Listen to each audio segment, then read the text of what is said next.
Hey guys, this is Sandeep from Wireless and welcome back to yet another video. And in this video, we're going to be taking a look at some of the features and highlights of the camera system on the Vivo V19. Now before we get started, please do make sure to hit the subscribe button and also turn on notifications to avoid missing any videos from us in the future. Now let's get this video started.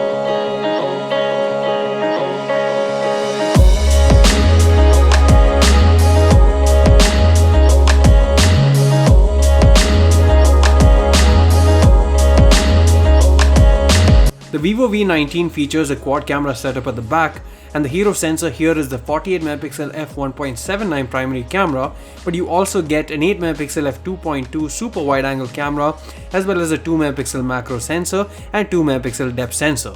One of the benefits of Vivo phones, especially in recent times, is that they have made sure to include features that are of benefit to the users and are easily accessible to enhance the overall photography and camera experience. Let's start with the rear cameras first. First up is the Super Night mode. Nighttime and low-light photography has become an important feature on smartphones these days that either make or break a smartphone purchase decision.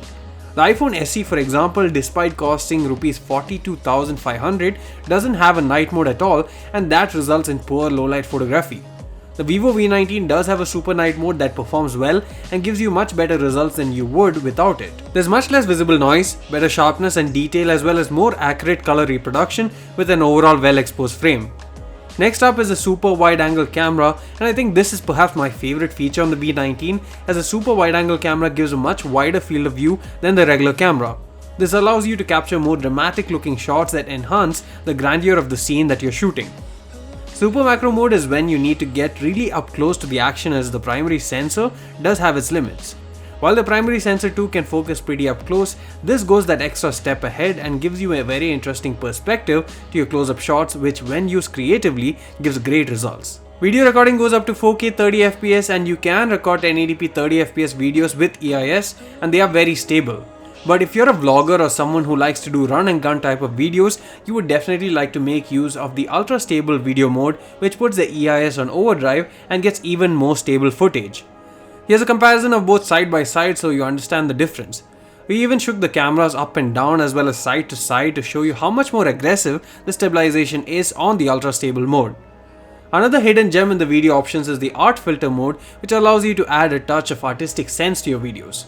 You can choose between mono and bokeh, and mono essentially isolates your subject and makes sure that the subject remains the center of attention by only showcasing the subject in color while the rest of the background is in monochrome.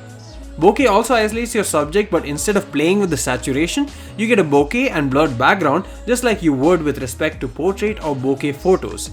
This works in real time and with both the rear and front facing cameras. Speaking of which, the front-facing camera system consists of a primary 32MP f2.08 camera and a secondary 8MP super wide-angle camera as well. Like we mentioned at the start of the rear camera features, it's not just a requirement to have night mode on the rear camera, but you need it for the front-facing camera as well, and the Vivo V19 does have a super night mode here too that gives the same benefits of the night mode for the rear camera, but for your selfies. In case you find yourself in an even more challenging lighting condition, you can also turn on the Aura screen light, which lights up your face using the screen without hampering the ability to frame and pose properly. The super wide angle experience also makes its way to a front facing camera, which is essential to capture your surroundings along with yourself, or to capture a larger group of people in one shot without getting someone's head or face cut off. There are two other features that we liked. One is Postmaster.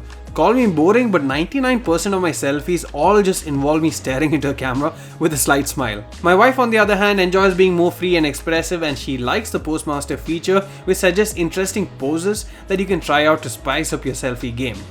Last but not the least is Short Refocus, which allows you to fine-tune the focusing or change it altogether, as well as adjust the strength of the bokeh and blur in your photos.